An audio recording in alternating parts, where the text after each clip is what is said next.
MR constructions వాళ్ళు గుంటూరుకు 3 వైపులా 3 మంచి అపార్ట్మెంట్స్ నిర్మిస్తున్నారు. పక్కా వాస్తు, మంచి మెటీరియల్ వాడతారు. మేనేజ్మెంట్ బ్రహ్మాండంగా ఉంటుంది. 24 hours water supply, more over time కి డెలివరీ. ఎంఆర్ కన్స్ట్రక్షన్స్, మీ ఇంటిని అందంగా నిర్మిస్తాం. ధన్యవాదాలు అధ్యక్ష. మరి ఈరోజు ఆహారంలో కల్తీ మీద మంచి చర్చ తీసుకొచ్చినందుకు పంతం నానాజీ గారు ధన్యవాదాలు అధ్యక్ష. ఎందుకంటే ఈరోజు చాలా బర్నింగ్ ఇష్యూ అధ్యక్ష. ఇది టేస్టింగ్ సాల్ట్ ఏదైతే ఉందో అది చైనాలో తయారవుద్ది అధ్యక్ష. దాన్ని ద్రాక్ష తోటలో మందు కింద తీసుకొచ్చి ఇక్కడ జనంతో తినిపిస్తున్నారు అధ్యక్ష. కిడ్నీలు లివర్లో పాడవుతున్నాయి అధ్యక్ష దానివల్ల.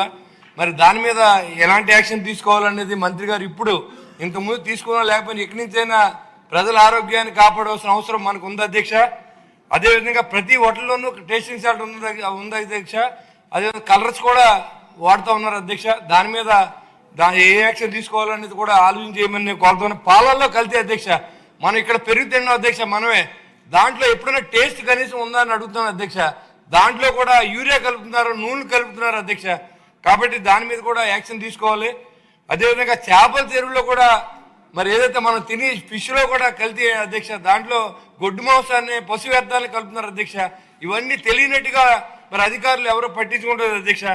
మరి అదే రకంగా ఏదైతే తోపుడు బళ్ళ మీద మనం పెట్టేటువంటి ఫుడ్లో కూడా అంత కల్తీ అధ్యక్ష. దాంట్లో అంత కాగునంతో చాలా మంది ఆరోగ్యాలు పాడవుతుంది అధ్యక్ష. ప్రతి ఓడికి క్యాన్సర్ అధ్యక్ష. వచ్చిన తర్వాత మనం ఏదో డబ్బులు ఇచ్చి వాళ్ళకి సహాయం చేయడం కంటే అది రాకుండా చూడవలసిన అవసరం మన సభకు ఉందని చెప్పి నేను తెలియజేస్తున్నాను అధ్యక్ష. మాంసంలో కూడా మిక్సింగ్ అధ్యక్ష. బీఫ్ కలుపుతారు అధ్యక్ష రేటు పెరిగిన వాళ్ళ మటన్లో. కాబట్టి ఇవన్నీ కూడా దృష్టిలో పెట్టుకుని ఏ రకంగా నియంత్రించాలనేది మరి గౌరవ మంత్రి గారు కూడా దీనికి ఆలోచన చేయాలని కోరుతున్నాను అధ్యక్ష. ఇదివరకు ఫుడ్ ఇన్స్పెక్టర్ అనే వాళ్ళు మున్సిపాలిటీల నుంచి చెక్ చేసేవారు అధ్యక్ష. వాళ్ళ అజమాయిషీ లేకుండా జిల్లాకి ఒకే ఒక్క ఫుడ్ ఇన్స్పెక్టర్ అధ్యక్ష. నేను రాగానే ఒక మీటింగ్ వేసి కలెక్టర్ని పిలిస్తే నేను ఎక్కడ తిరగనండి, ఎన్ని హోటల్ తిరగమంటారు, జిల్లా అంతా తిరగాలంటే నా వల్ల అవుతలేదని చెప్పి కూడా తెలియజేస్తున్నారు అధ్యక్ష. దాని మీద ఇమీడియట్ యాక్షన్ తీసుకోవాలి అధ్యక్ష. ఎందుకంటే ఇది మనం డబ్బుతో ఖర్చు పెట్టేది కదా అధ్యక్ష, అజమాయిషీతో కూడింది. ప్రజల ఆరోగ్యాన్ని కాపాడాల్సిన అవసరం మన గౌరవ సభ్యులకి, మంచి ప్రభుత్వానికి ఉందని కూడా నేను తెలియజేస్తున్నాను. దేవుడి ప్రసాదం గురించి నానాజీ గారు చెప్పారు అధ్యక్ష. దాని గురించి ఇంకా పెద్దగా మాట్లాడాల్సిన అవసరం లేదు. నెయ్యిలో గొడ్లు కావు అధ్యక్ష. తిని పుచ్చకాయలు కూడా కలర్ కలుపుతున్నారు అధ్యక్ష. మరి అలాంటి వాటి మీద మనం ఏ నిర్ణయం తీసుకున్నామని కూడా మరి మన ప్రజలకు తెలియజేయాలి. అధికారులని ఈ రోజు నుంచి కూడా అప్రమత్తం చేయాలని కూడా నేను మీకు గౌరవ సభకు తెలియజేస్తున్నాను అధ్యక్ష. 40 రోజులు కానీ టేస్టింగ్ సాల్ట్ తింటే కిడ్నీ పోయే పరిస్థితి ఉంది అధ్యక్ష. ఆ టేస్టింగ్ సాల్ట్ అనేది బ్యాన్ చేశారు అధ్యక్ష చైనాలో. అది ఇండియా తీసుకొచ్చి దాన్ని ప్రతి హోటల్స్లోనూ ప్రతి వంటలోనూ వాడుతున్నారు అధ్యక్ష. దయించి దీని మీద చర్యలు తీసుకోవాల్సిందిగా నేను గౌరవ మంత్రి గారిని కోరుతున్నాను అధ్యక్ష. నమస్కారం అధ్యక్ష. మనిషి గారు, చాలా ఇంపార్టెంట్ క్వశ్చన్ ఇది. మీరు కూడా ఏదో ఆన్సర్ చెప్పుకున్నట్టు కాకుండా చాలా సీరియస్. నిజమే అధ్యక్ష, ఇది చాలా చాలా ముఖ్యమైన విషయం. నేను గౌరవ సభ్యులు పంతం నానాజీ గారిని నేను ప్రత్యేకంగా అభినందిస్తున్నాను అధ్యక్ష.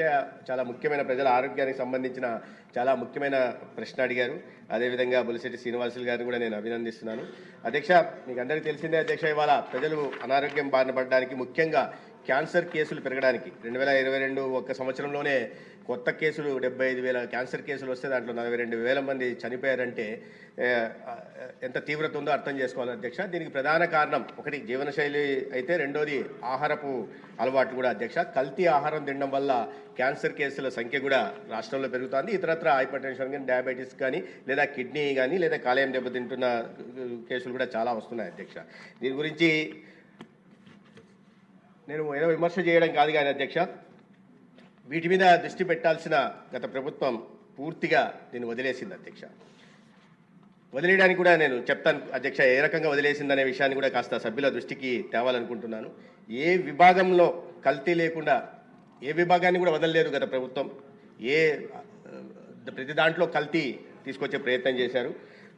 ఒక తినుబండారాలు, ఆహారపు వీటి మీద మాత్రమే కాకుండా, నూనె వీటి మీద కాకుండా ప్రతి విభాగంలో కూడా కల్తీ చేస్తూ వచ్చారు అధ్యక్ష.